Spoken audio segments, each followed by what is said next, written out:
Oke, halo, nama saya Tresna. Kali ini saya akan membuat database dengan menggunakan phpMyAdmin.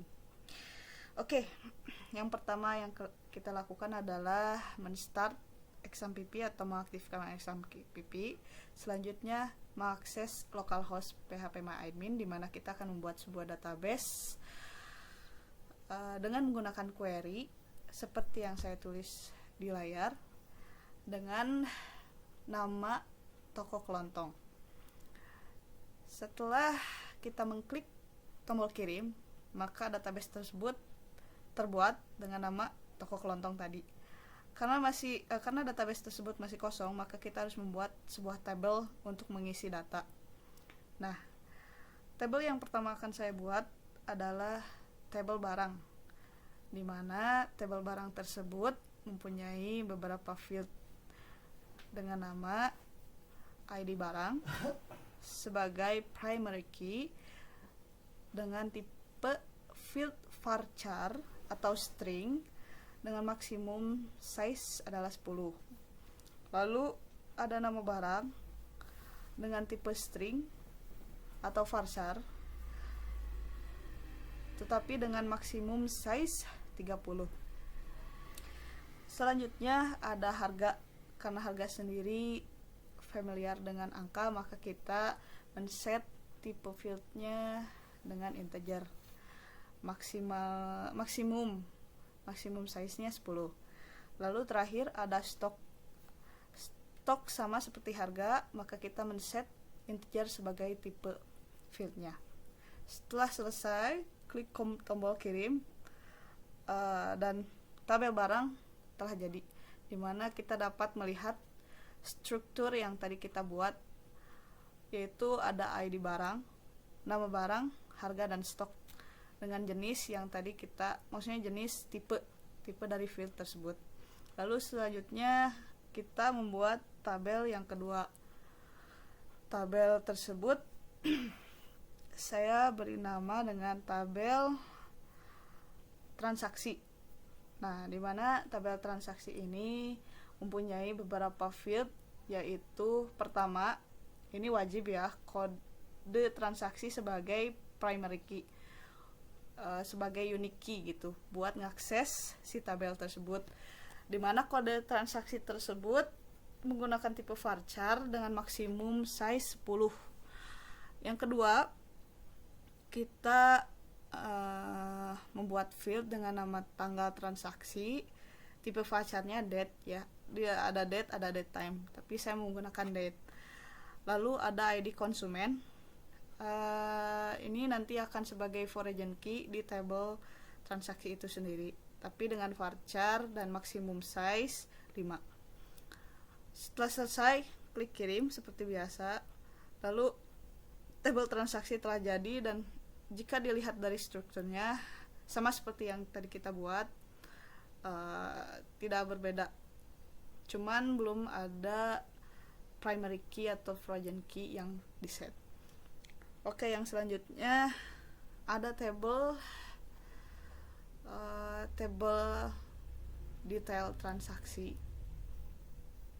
Nah, dari detail transaksi ini dia tidak memiliki fieldnya sendiri, tapi detail transaksi ini dia mengakses ID dari tabel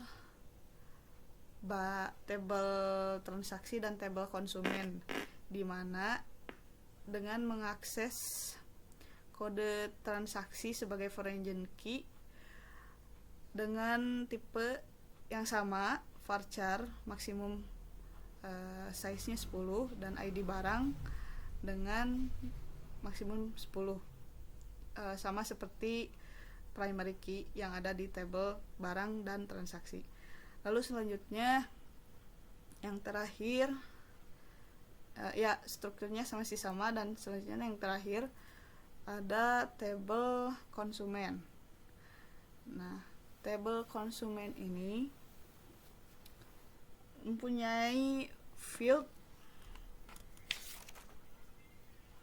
yang pertama yang bertindak sebagai primary adalah ID konsumen dengan tipe field varchar maksimum size-nya 5. Lalu selanjutnya ada field dengan nama konsumen dengan tipe varchar maksimum size-nya 25. Dan yang terakhir adalah alamat dengan tipe yang sama seperti nama konsumen, yaitu varchar atau string dengan maksimum 50. Setelah selesai, kita klik kirim.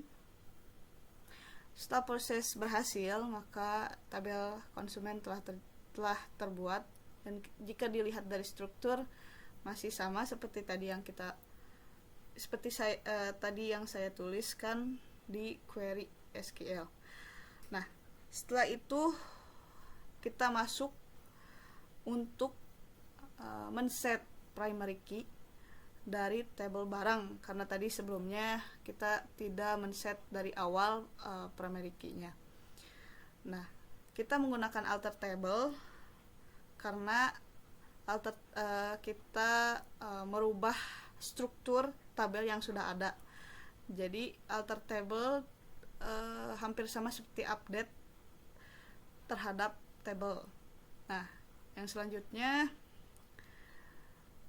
jika query tadi telah selesai, maka ID barang akan menjadi primary key di table barang itu sendiri. Lalu yang kedua, kita mengalter table konsumen, di mana ID kita akan menambahkan primary key ID konsumen pada table konsumen. Setelah query selesai, maka klik kirim. Lalu jika dilihat dari struktur, ID konsumen akan berubah menjadi primary key dengan simbol kunci emas tadi. Lalu yang ketiga, kita menambahkan primary key pada table transaksi, di mana primary key tersebut kita set di field kode transaksi. Setelah selesai, kirim. Dan jika dilihat struktur, maka akan ada yang berubah, yaitu dari ID konsumennya sendiri menjadi ada simbol kunci emas. Lalu setelah itu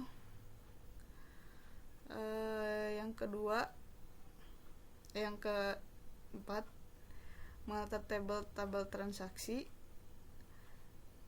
untuk menambahkan constraint foreign key konsumen pada table transaksi dengan foreign key ID konsumen, dan mereferensi dari table konsumen dengan field atau nama field yang sama, yaitu ID konsumen. Setelah selesai, maka klik kirim. Setelah berhasil, maka strukturnya akan berubah, dan di bawah ada nama index, di mana itu adalah primary key dan foreign key telah dibuat. Lalu yang terakhir, kita harus men-set foreign key yang ada pada detail transaksi, karena dua field yang ada di detail transaksi itu adalah primary key dari table transaksi dan table barang. Maka kita harus men-set, yang pertama kita harus men-set kode transaksi sebagai foreign key yang mereferensi terhadap table transaksi itu sendiri dengan nama field yang sama, yaitu kode transaksi. Setelah selesai, klik kirim. Seperti yang kalian lihat, masih sama, strukturnya berubah, yaitu menambah indeks atau constraint tadi foreign key. Lalu terakhir, yaitu menambahkan ID barang yang ada pada table detail transaksi sebagai foreign key dari tabel tersebut.